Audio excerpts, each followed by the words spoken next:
You're the director of your own story, and you can focus on whatever you want to focus on.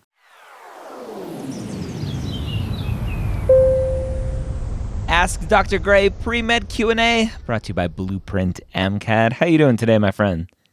I'm good, sir. I'm good, sir. What about yourself? I am wonderful. What can I help you with? So, first of all, I am immigrant. I just recently become a United States citizen through the military because I am uh,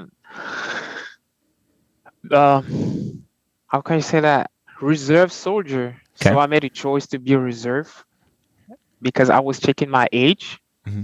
when I went to when I come here in US, check my age, I was like, I want to go to med school, and to be active duty, it's going to be hard for me to go to school full time, get all those science classes. So I made a choice to be a reserve part time and go to school full time. So Okay. that's all me. I was in medical school back in Africa, in Cameroon, to level 5. So basically out there it's like when you graduate high school, you just pass the board and you jump into medical school. And Yep. I went to United States, and that was really hard for me because I went here by myself, Mm-hmm. and in my country I just get kicked out to the medical school because of financial issue, because my father just retired and he didn't have the money to pay for my school, so they kicked me out. I was in level 5. I was already started rotation Mm-hmm. in the hospital, so I went in the United States thinking like it's going to be the same. So that's probably where I am. And my advisor in the school told me that because I owe money to my old school in Africa, I cannot have my transcript. Mm-hmm. So I gotta start everything over. It's like I have a high school. I have a high school. So I started school in August 2020 when I was done with my AIT in the army. So now I just graduated I'm gonna say the summer. This Mm-hmm. summer, I just graduated my associate degree, but because we don't have a graduation for the summer, so I'm gonna graduate in fall, Okay. and now this is a big deal where I'm gonna transfer. So that where I was jumping to my first question is how the medical schools gonna see my application, because I don't have those transcripts from my medical school in Africa. Yeah. That's my first one. You don't need them. Okay. It's an easy answer, and something I highly recommend everyone make sure they go and read the instruction manuals, the applicant guides for the different application services. But it's pretty standard that if you don't use your international credits, your schooling, to transfer here to the States, where a college here takes those credits and gives you credit for that towards your degree, they don't care about them. They just we are very elitist here in the States, where only our education system matters, and that's the same strategy that the medical schools and the application services use. It doesn't matter that you could have gone to the most prestigious university in England or Africa or wherever. They don't care unless you transfer the credits here. They don't care about them, even if it's medical school. You will get a question on your application that says, have you matriculated in medical school before? So matriculated, have you started medical school somewhere? And you'll answer yes to that because you did start medical school in Africa.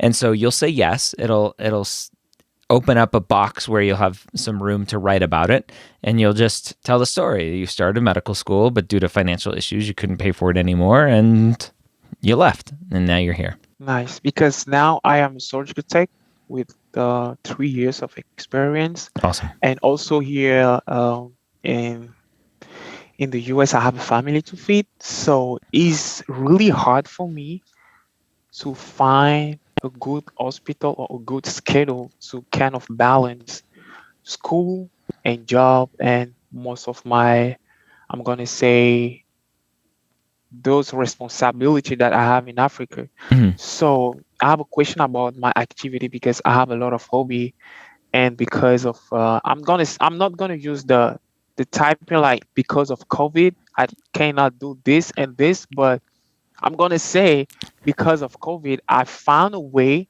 to do something else, like being in the hospital or doing some research and stuff. So in my activity, I have a lot of hobby because I play soccer, Mhm. I do tracks, and also I open like two YouTube channels to help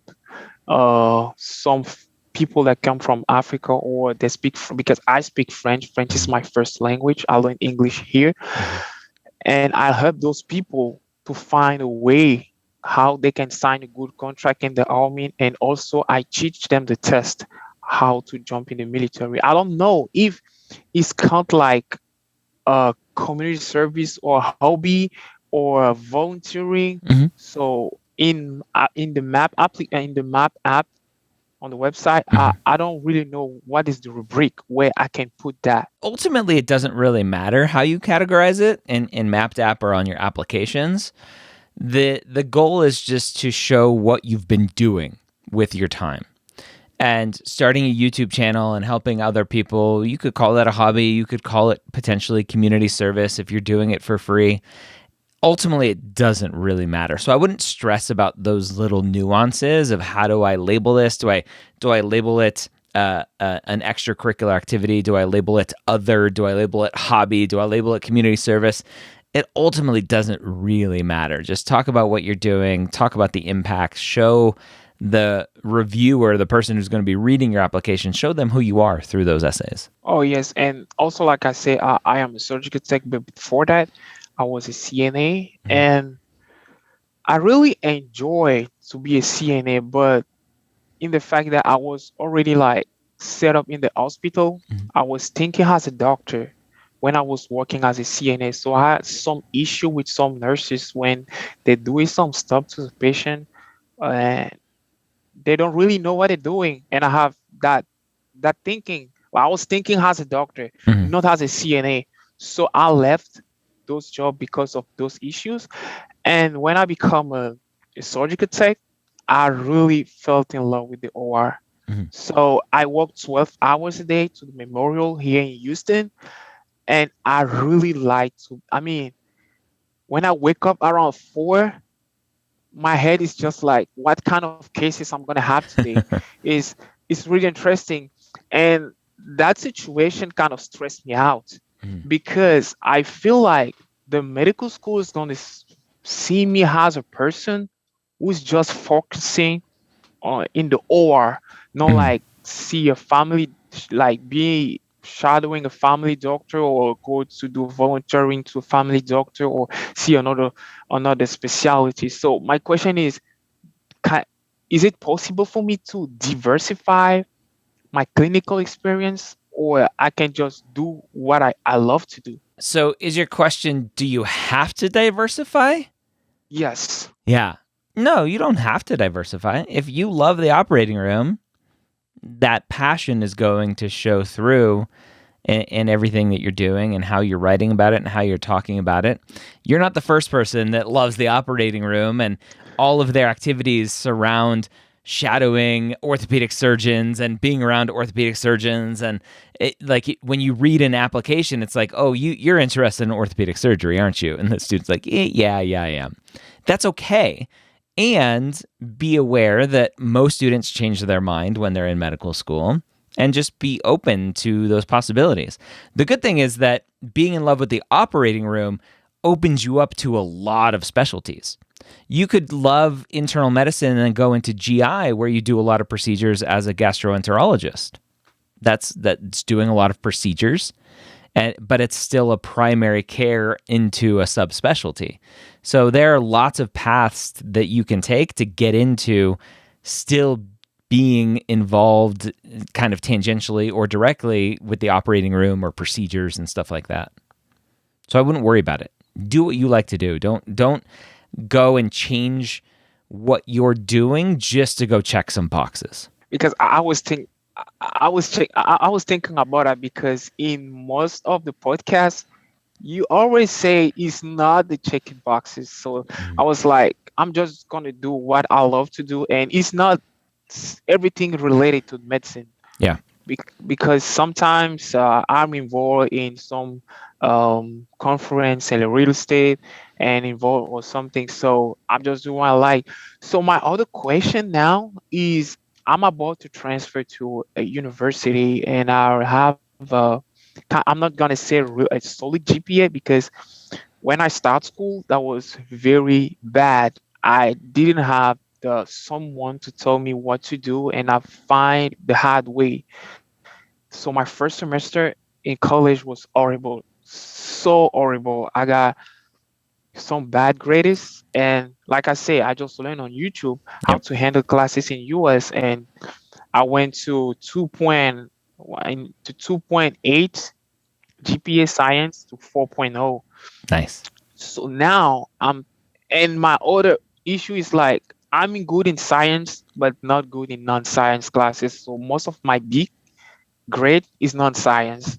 So I don't know if it's gonna, sometimes I kind of like they're gonna see like this guy is just focusing on science and non-science classes. So because when I'm looking for most of student application, they have a really strong non-science GPA, and the science GPA is kind of, you know, low. So I'm thinking about that either transferring to a university because I'm planning to transfer to University of Houston or University of Austin, Texas, Mhm. and I'm looking for if I mean my question is about will you recommend a bachelor in science in biology or a bachelor in arts in biology? Doesn't matter.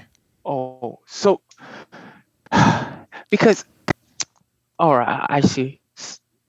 Or I gotta take that about because Major in economics, major in Spanish, major in French, major in biology. Doesn't matter if it's a BS or a BA. Major in whatever you want to major in. Period. Doesn't matter. Yes, you have to take science classes. You have to take the prereqs to get into medical school to prepare for the MCAT. That's it. Go study what you want to study.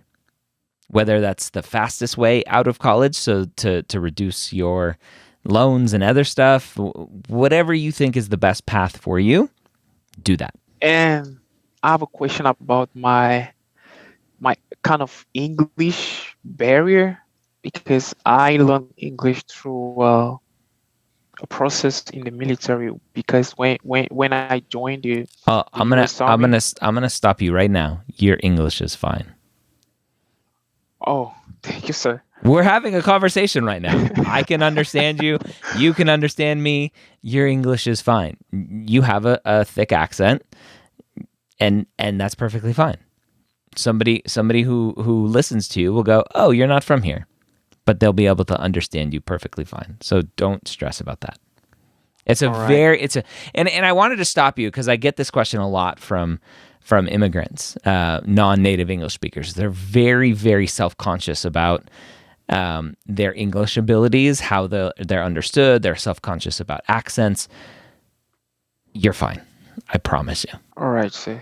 So, I mean, this is most of my question because all those interrogation that I have, I found the answer on the podcast and on the book. Good. So most of my question about how to study about the MCAT, how to schedule it, how to apply early, like the tip to apply early and all this stuff. I mean, I have all those questions to the Good. book, but the question I didn't have the answer. That's why I was trying to ask if I can have some of insight or some question. Oh yes, my last question is about I don't really know how to s- uh, set up all the leadership that I have Mhm. uh, in the military. Is kind of the same leadership, but it's kind of different because I know you were in the Air Force before, Mhm. so you pretty much understand what I'm talking about because we have different kind of leadership, but Yep. I don't really know how to say that because we done the last 2 weeks ago we did the CSTX, so like a combat training in the field, and I was responsible for two units. I was responsible for the OR and the night shift, Hmm. and I was responsible to sterilize the instrument to the CMS. Hmm. So it's kind of two things, but in the same area. So I don't Yeah. know if in my application, how can I kind of display that, Yeah. or it's just one leadership? Because I got the same soldier working for me. I mean, I'm a specialist, but I have some soldier that work under myself. Yeah. So It's a an easy answer for me. Again, I've talked to a lot of military vets who are applying to medical school, and the answer is frustrating. And it's you can't say everything that you've done in the military. And this is the same answer for very non-traditional students who have had lots of opportunities to do things in their career, where they, at least for AMCAS, right, for the MD application service, and you're in Texas, so you'll be applying to TMDSAS probably. TMDSAS is a little bit different because it's unlimited in terms of the number of activities that you can write about. So you potentially could write about every single leadership activity you've had in the military.